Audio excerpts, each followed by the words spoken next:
Welcome বন্ধুরা, আর মাত্র কয়েক ঘন্টা বাকি, তারপরেই 2023 সালটি শেষ হয়ে যাবে। আসবে নতুন সাল, নতুন বছর, নতুন আবার একটি লড়াই। যদিও 2023-এর দিকে আমরা যদি তাকাই তাহলে সেভাবে কোনো নিয়োগ আমরা দেখতে পাইনি। 2023-এ primary, upper primary, secondary, higher secondary, group D, group C কোনো নিয়োগে কিন্তু হয়নি। শুধুমাত্র হয়েছে কয়েকটি ইন্টারভিউ ও কাউন্সেলিং।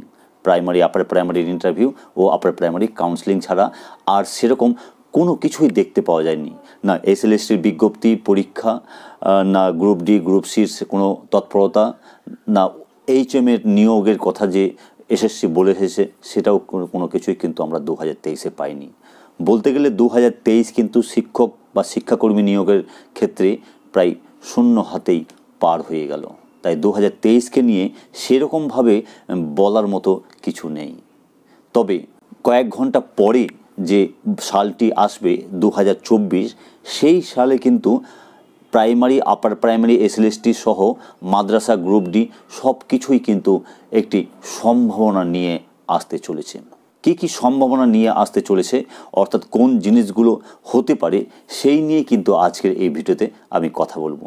তাই বছরের শেষ দিনে ভিডিও শুরু করার আগে আপনাদের কাছে একটি অনুরোধ করব যে আপনারা যারা আমাদের রেগুলার দর্শক, যারা আমাদের ভিডিও দেখছেন অথচ চ্যানেলটিকে সাবস্ক্রাইব করেননি, বছরটি শেষ হওয়ার আগেই অবশ্যই আপনারা আমাদের এই চ্যানেলটিকে সাবস্ক্রাইব করে পাশে বেল বাটন অল করে তারপরে ভিডিওগুলো দেখুন। তাহলে আমরাও নতুন বছরে নতুনভাবে আপনাদের বিভিন্ন অথেন্টিক তথ্য সম্বলিত ভিডিওগুলি দেব। তাহলে চলুন শুরু করি আজকের ভিডিও। বন্ধুরা, ভিডিও শুরু করার আগে ছোট্ট একটি খবর দিয়ে দিই যে আপনারা অনেকেই জানেন যে বিদ্যালয়ে যে উচ্চশরীর মাধ্যমে ট্রান্সফারগুলি হতো তা কিন্তু 31 ডিসেম্বর 2023 পর্যন্ত স্টে করা ছিল। অর্থাৎ এর মধ্যে কোনো রকম উচ্চশরীর মাধ্যমে কোনো শিক্ষক কোনো বদলি নিতে পারবেন না। কিন্তু গত 29 তারিখ এই যে উচ্চশরীর মাধ্যমে ট্রান্সফার, সেটা আরও এক্সটেনশন করা হয়েছে 6 মাস। হ্যাঁ বন্ধুরা, 30শে জুন 2024 পর্যন্ত কিন্তু উচ্চশরীর মাধ্যমে প্রাথমিক, উচ্চ প্রাথমিক, মাধ্যমিক, উচ্চ মাধ্যমিক কোনো বিদ্যালয়েই কোনো রকম শিক্ষকই কিন্তু ট্রান্সফার নিতে পারবেন না। এটা শিক্ষকদের জন্য একটু বিড়ম্বনা হলেও শিক্ষক নিয়োগের যে সমস্ত প্রার্থীরা রয়েছেন তাদের জন্য কিন্তু খুবই ভালো খবর। কারণ আগামীতে যে প্রাইমারি, আপার প্রাইমারি নিয়োগ হতে যাচ্ছে, সেখানে যদি উচ্চশরীরের মাধ্যমে ট্রান্সফার হয়ে যেত শিক্ষকরা, তাহলে কিন্তু একটু সমস্যা সৃষ্টি হতো। কারণ পর্ষদ বা কমিশনের কাছে যে ভ্যাকেন্সিগুলো রয়েছে সেই ভ্যাকেন্সির ডাটাগুলো পরিবর্তন হতো, ফলে কিন্তু বিদ্যালয় বাছাই থেকে শুরু করে পরবর্তী নিয়োগের বিজ্ঞপ্তি দেওয়াতে কিন্তু যথেষ্ট সমস্যা সৃষ্টি হতো। তো বলবো, শিক্ষক নিয়োগের জন্য কিন্তু এই উচ্চশরী পোর্টালের কাজকর্ম 6 মাস আরও বন্ধ রাখার যে সিদ্ধান্ত নিয়েছে সেটা কিন্তু অতি অবশ্যই খুবই ভালো খবর। এবার চলে আসি প্রাইমারি প্রসঙ্গে। বন্ধুরা, প্রাইমারির যে 11,765 যে শূন্য পদের উপর ইন্টারভিউ অলরেডি কমপ্লিট হয়ে গেছে, যার নিয়োগ কিন্তু 2023-এ হয়ে যাওয়ার কথা। কিন্তু যেহেতু সুপ্রিম কোর্টের একটা স্টে অর্ডার রয়েছে, তাই কিন্তু এই নিয়োগ পর্ষদ করতে পারেনি।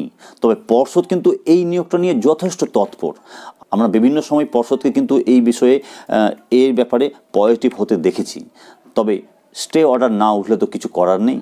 তবে আশার আলো এটাই যে 10-11 দিন পরেই, অর্থাৎ 12ই জানুয়ারি, এই যে 11,765 শূন্য পদের উপর স্টে অর্ডার রয়েছে যে মামলাটির জন্য, 2020-22 ডিএলএড মামলাটির জন্য, সেই মামলার কিন্তু হিয়ারিং ডেট পড়েছে।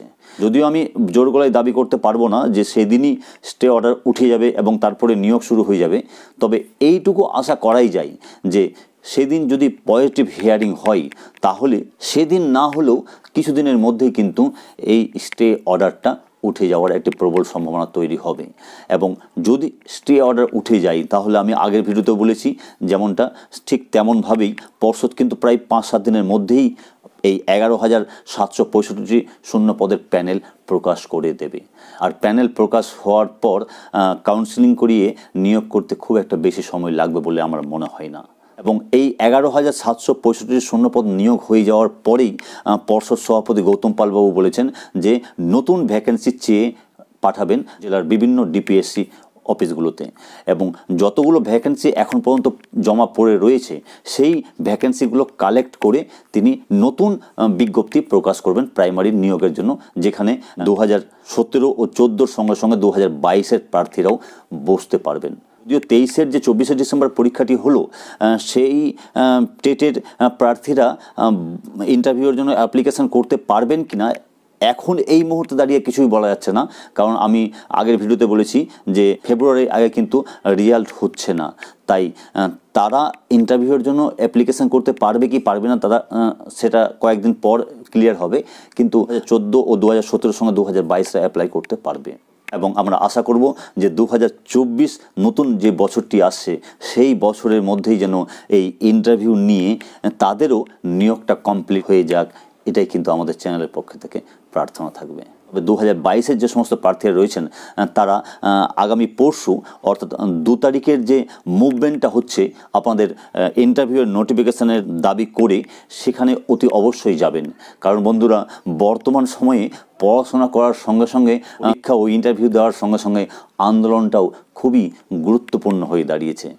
অন্যদিকে আপার প্রাইমারির কাউন্সেলিং কমপ্লিট হয়ে গেছে, যদিও ওয়েটিংদের এখনও বাকি রয়েছে এবং প্যারা টিচারদেরও বাকি রয়েছে, সেটা কমপ্লিট করার পর নিয়োগ করতে কিন্তু বেশি সময় লাগবে না। তবে সেটার জন্য কিন্তু অতি অবশ্যই মহামান্য কোর্টের পারমিশন নিতে হবে কমিশনকে, এবং সেই পারমিশন পাওয়ার কিছু সময়ের মধ্যেই কিন্তু এই আপার প্রাইমারির নিয়োগ হয়ে যাবে, এমনটাই কিন্তু আমরা আশা করতেই পারি। আর এই নিয়োগের পরপরেই কিন্তু এসএলএসটির বিজ্ঞপ্তি দেবে বলে কমিশন জানিয়েছে। আমরা আশা করব যে 2024-এ অতি অবশ্যই যেন এসএলএসটির বিজ্ঞপ্তি আসুক এবং তার পরীক্ষাও হওয়ার একটি সম্ভাবনা রয়েছে, তা হয়তো 2024-এর শেষে চলে যাবে। হ্যাঁ বন্ধুরা, 2024-এর শেষের আগে কিন্তু কোনোভাবেই এই নতুন এসএলএসটির যে বিজ্ঞপ্তি আসবে তার পরীক্ষা হবে না। তাই 2024-এ সেকেন্ডারি হায়ার সেকেন্ডারির জন্য এটুকু আমরা আশা করতে পারবো যে নোটিফিকেশান এসে পরীক্ষাটা হবে, তবে তার রেজাল্ট, কাউন্সেলিং, ইন্টারভিউ সে সবগুলোই কিন্তু 2024-এ সম্ভব হবে না, সেটা কিন্তু 25 চলে যাবে। অন্যদিকে মাদ্রাস সার্ভিস কমিশনের ফর্ম ফিল আপ কমপ্লিট হয়ে গেছে, তার পরীক্ষার ডেট কিন্তু এখনও ঘোষণা হয়নি, এবং এই ডেট ঘোষণা না হওয়ার পিছনে বেশ কিছু কারণ রয়েছে, যদিও সেই কারণগুলো আপনারা অনেকেই জানেন, নতুন করে আমি বলছি না। তবে আগামী যে 2024 নতুন বছর আসছে সেই বছরে পরীক্ষা অতি অবশ্যই হবে, এটা আমরা আশা করতেই পারি। তার সঙ্গে সঙ্গে ইন্টারভিউ ও কাউন্সেলিংয়েরও আশা আমরা রাখবো, দেখা যাক কতটা কাজ হয় 2024-এ। তবে 2024 কিন্তু আমাদের কাছে একটি আশার বার্তা নিয়ে আসছে এই এসএলএসটি ও মাদ্রাসার পরীক্ষার ব্যাপারে। তার সঙ্গে সঙ্গে clerk, librarian, group D, group সির যে নিয়োগগুলো এখনও বাকি রয়েছে, অর্থাৎ অনেক শূন্যপদ পড়ে রয়েছে, তারও বিজ্ঞপ্তি প্রকাশ করে পরীক্ষা হবে, এইটুকু আশা কিন্তু আমরা করতেই পারি 2024-এর কাছে।